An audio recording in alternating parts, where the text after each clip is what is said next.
going. It's going. Morning all, afternoon all. Another engine for you from the Chadwick stable.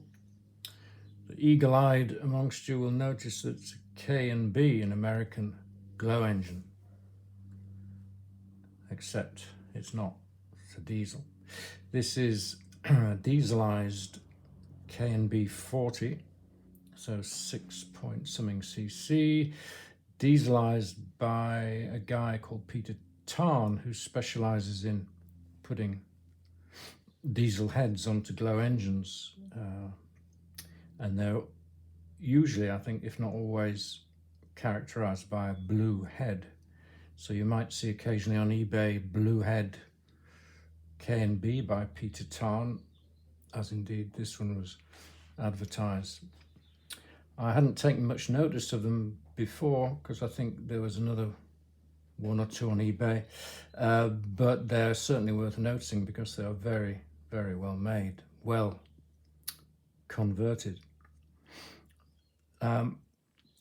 So this is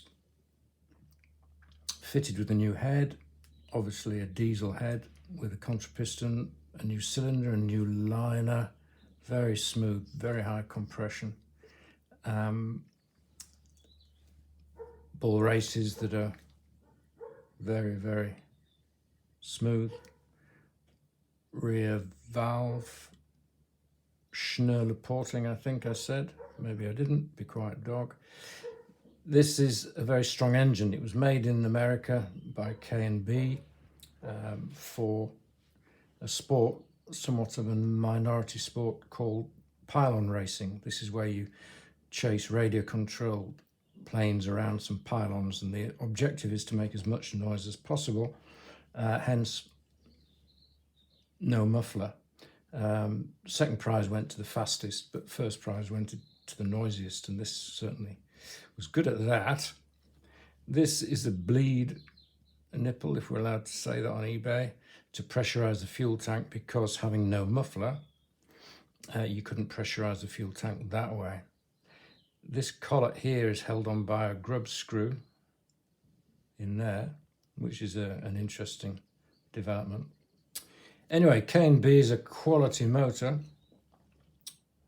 not seen a lot in this country. It was set up by Mr. Cading and Mr. Brodbeck, K&B. Brodbeck was well known in the US on the circuit for racing and stunts and so on. I think Mr. Cading disappeared without trace fairly quick. The range of engines were designed, and this one was designed by a chap called Bill Wieniawski, I hope I pronounced his name right, who is something of an unknown hero here, but he reintroduced Schnurler porting, he developed tuned pipes, and he developed rear-facing exhausts for racing engines. So something of an icon, I think.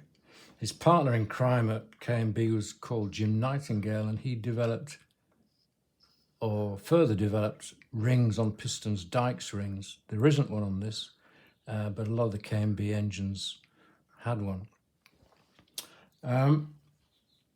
What else can I tell you about it? The engines that you do see in the UK of this size were imported by Ron Irvine, who also made high quality engines. And it's said that Ron Irvine developed his Glow 40 capacity very much with this engine in mind, which is quite a tribute. You will find on the web critics or people who have doubts about dieselizing Glow engines. You may well remember the Cox Babe B was dieselized with a head made by Davis. The trouble was the Cox was a very fine engine, finely built, and couldn't take the stresses often of high compression diesels, and the crankshaft frequently broke. No problems here. This thing's extremely sturdy. This crankshaft's about like that. It's a very strongly built engine. One character of the later 40, this is a 40S, was that the crankshaft here had a spiral groove cut in it, to take oil away from the front to stop oil leaking out the front, which is a common problem with front bull races. But to my mind, that might interfere with the lubrication of that bull race, so I don't know whether that was a good idea or not. Anyway, here we are, the Tarn Bluehead, a very nice engine. Thank you, Peter. Peter also makes from scratch, I think, steam engines. You can see one of his on eBay, and also somewhere on eBay is a YouTube, a video of his conversion of an MK14 diesel to 4-stroke, believe it or not, and it's 1.5 cc's. Now, anybody who can do that must be a very fine engineer indeed. So I'm very pleased to get this engine. I've given it a few runs. It needs running in a little bit more, but a good one. Might even show you it running at some point. So thanks for watching. Bye bye.